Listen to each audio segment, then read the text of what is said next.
Timnas Malaysia sempat punya mimpi besar karena banyaknya pemain naturalisasi mereka. Namun para pemain tersebut gagal menunjukkan performa impresif dan justru membawa skuad Harimau Malaya dengan berbagai kesialan. Kini Timnas Malaysia mulai meniru cara bermain Indonesia berburu pemain keturunan berkualitas di Eropa. Akan tetapi para pemain tersebut mayoritas menolak karena berbagai alasan.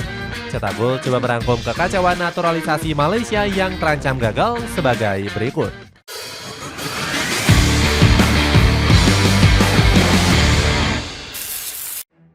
Masih berambisi mengejar target. Timnas Malaysia gagal memenuhi ambisi besarnya di sejumlah kompetisi. Di kualifikasi Piala Dunia, skuad Harimau Malaya harus terjun bebas berada di peringkat ketiga grup D. Skuad asuhan Kim Pan-gon hanya mampu meraih 6 poin dari 4 laga yang dijalani. 2 kekalahan kontra Oman memperkecil peluang Malaysia untuk lolos ke babak ketiga. Hasil buruk ini membuat publik negeri jiran geram dengan performa Kim Pan-gon. Pelatih asal Korea Selatan ini diminta mundur dari kursi kepelatihan Timnas Malaysia. Kim Pan-gon merasa perlakuan para supporter nggak adil untuk dirinya. Sang pelatih merasa sakit hati karena prestasinya selama 2 tahun nggak pernah dianggap. Walaupun merasa sakit hati, Kim Pan-gon masih tetap setia melatih Harimau Malaya. Mantan pelatih Timnas Hong Kong ini akan fokus menatap 2 pertandingan sisa di kualifikasi Piala Dunia. Bahkan Kim Pan-gon dengan berani mengatakan jika tugasnya melatih Malaysia belum berakhir. Dirinya berambisi membawa skuad Harimau Malaya lolos ke babak ketiga. Kim Pan-gon enggan menyerah meskipun akhir-akhir ini Timnas Malaysia dilanda banyak masalah. Salah satunya adalah kasus penyiraman air keras kepada Faisal Halim. Rencana gila menyaingi naturalisasi Indonesia. FAM selaku Federasi Sepak Bola Malaysia langsung berusaha mendukung ambisi dari Kim Pan-gon. Salah satunya dengan menghidupkan kembali proyek naturalisasi. Padahal FAM sebelumnya pernah hampir menutup total program naturalisasi. Alasannya karena nggak bisa mengangkat prestasi skuad Harimau Malaya. Buktinya pasukan hitam kuning belum pernah juara AFF sejak tahun 2010. Malaysia juga belum pernah lolos ke babak 16 besar Piala Asia setelah 4 kali tampil di putaran final. Pemain naturalisasi Malaysia juga banyak dihujat karena sering bermain buruk. Netizen negeri jiran menilai pemain naturalisasi lebih sering bikin blunder fatal di skuad Harimau Malaya. Kegagalan naturalisasi Malaysia ini bahkan sempat diakui oleh Datuk Hamidin Amin. Presiden dari FAM ini menyesal telah gembar-gembor naturalisasi banyak pemain asing. Padahal Malaysia jadi tim ASEAN dengan jumlah pemain naturalisasi terbanyak di Piala Asia 2023 yang lalu. Wajar jika proyek naturalisasi dikecam habis-habisan oleh banyak pihak. Salah satunya datang dari Lim Tong Kim selaku legenda sepak bola Malaysia. Ex-pelatih Perak FC ini menilai proyek naturalisasi harus segera dihentikan karena bikin pemain lokal tenggelam. Namun Datuk Hamidin Amin malah berubah pikiran setelah melihat naturalisasi Indonesia. Prestasi skuad Garuda meroket drastis usai diperkuat oleh sejumlah darah keturunan. Bedanya Sintayong nggak menaturalisasi pemain asing yang mentas di Liga 1.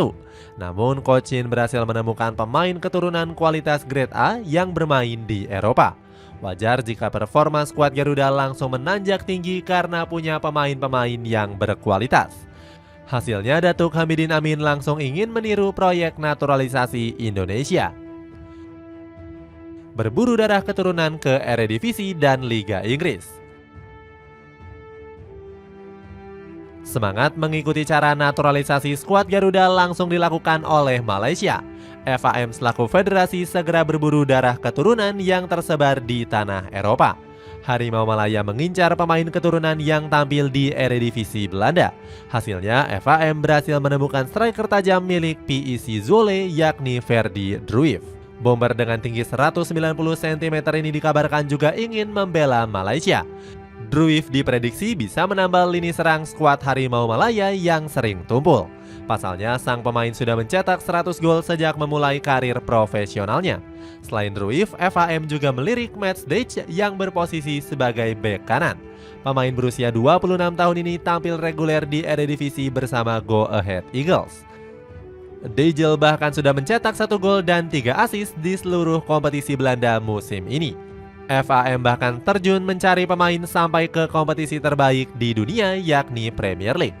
Josh Brownhill selaku kapten Burnley dirumorkan memiliki darah keturunan Malaysia. Selain itu ada bomber yang berpotensi dari Akademi Manchester United yakni Ethan Wheatley. Sang pemain bahkan sudah mencatatkan 2 penampilan resmi untuk tim utama Setan Merah. Bukan hanya di tanah Inggris, darah keturunan Malaysia juga tersebar di Spanyol. Naim Garcia yang saat ini memperkuat Barcelona B kabarnya jadi incaran FAM untuk dinaturalisasi. Nasib sial ditolak sejumlah darah keturunan. Akan tetapi rencana besar yang dicanangkan oleh FAM terancam menemui jalan buntu. Pasalnya para pemain yang punya darah keturunan gak berhasil didapatkan. Padahal Malaysia punya beberapa sosok berkualitas yang bermain di kompetisi elit Eropa. Salah satu yang melakukan penolakan adalah pemain asal Inggris yakni Ethan Wheatley. Pemain Akademi Manchester United ini sempat dikabarkan punya darah keturunan dari sang ibu. Dia akhirnya masuk dalam rencana pemain yang akan dinaturalisasi oleh Harimau Malaya. Mendengar kabar tersebut, penyerang 18 tahun ini langsung memberikan respon. Ethan bilang kalau kabar yang beredar nggak benar sesuai dengan faktanya. Pasalnya, pemain kelahiran Stockport ini membantah punya darah keturunan Malaysia. Ethan juga menambahkan kalau dia merupakan pemain berdarah asli Inggris. Di samping itu, Malaysia juga belum mendapatkan respon positif dari Ferdie Druif. Pemain 26 tahun ini sebenarnya sempat punya minat untuk berseragam Harimau Malaya pada bulan April yang lalu. Dia menyebut akan segera mengurus dokumen untuk membuktikan garis keturunannya. Akan tetapi Druif gak merespons positif terkait proses naturalisasinya dari media Makan Bola. Makan Bola menilai proses naturalisasi Druif mengalami kendala di tengah jalan. Datuk Hamidin Muhammad Amin menyebut pemain naturalisasi Malaysia harus punya darah keturunan. Rumor bobroknya Federasi Sepak Bola Malaysia. Kegagalan tersebut membuat FAM mendapatkan pandangan yang negatif. Pasalnya sepak bola Malaysia ini dinilai gagal memajukan sepak bola tanah Melayu. Kritikan ini sempat datang dari Dato Pekan Amil selaku pengamat lokal. Dia mengecam Malaysia yang terus-terusan mengikuti cara yang dilakukan oleh Indonesia. Menurut Ramli, Malaysia seharusnya menyusun program tersendiri sesuai dengan kebutuhan tim nasional. Dia menyarankan FAM agar lebih sering berdiskusi dengan sang pelatih Kim Pan-gon. Namun FAM justru dilanda banyak kekacauan dengan terjerat beberapa kasus korupsi. Tuduhan ini berawal dari bocornya gaji sang presiden saat menjabat. Dalam sebuah laporan, Datuk Hamidin tercatat mendapatkan bayaran Rp90.000 atau 300 juta rupiah. Hamidin langsung marah saat mengetahui nilai bayarannya bocor. Dia menyalahkan media karena sudah menyelidiki aset pribadinya. Hamidin mengatakan hal tersebut seharusnya tetap menjadi rahasia agar nggak menimbulkan kegaduhan.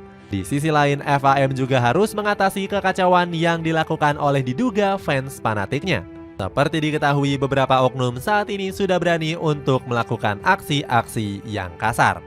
Itulah ulasan kekacauan naturalisasi timnas Malaysia yang terancam gagal total. Bagaimana pendapatmu? Apakah sepak bola Malaysia mampu mengatasi masalah dan bisa kembali bangkit? Coba tulis pendapatmu di kolom komentar di bawah ini.